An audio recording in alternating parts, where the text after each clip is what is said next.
the music that I'm making, it takes a lot of resources from the structure of contemporary classical music, reinterprets them, gives them a new place in society, and a new value, and can actually affect things in a different way. I consider music both a creative and a destructive force, and the Positive destructive. positive, yeah, well, of course, because to build something, you have to take the materials from somewhere. You have to take, there's spaces, there's people, there's financial and cultural resources that are directed to certain places.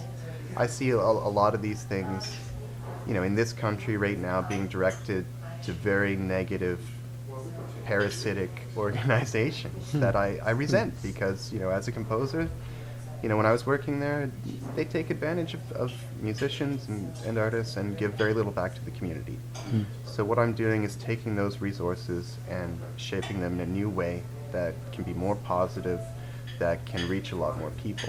Now that's the level-headed me speaking there about, that has a lot to do with economics and our cultural history of the last little while, but there's also the individual me that thinks about what doing this sort of music in this way means to myself. And for me, I really believe that music has a certain mysticism behind it that can never really be explained or diminished. It's a magical thing that's created. It's the only art that exists temporarily. It's not permanent. It's very, changeable, flexible. It's very vulnerable, much more so than any other piece of any other form of art. Like you were saying about improvisation, it's one thing that makes it beautiful is the possibility of failure.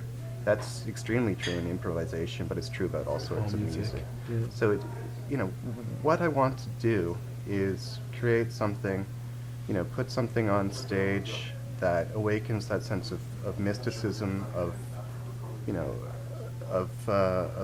involvement, of possibility in the audience, and also promotes that in culture.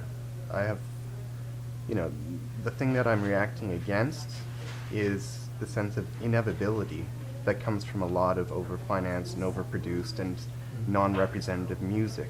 Putting something out that's even more vulnerable, that's even more connected to ideals and communities is my goal. So that's what I hope to achieve with what I do. It's going well. That's good.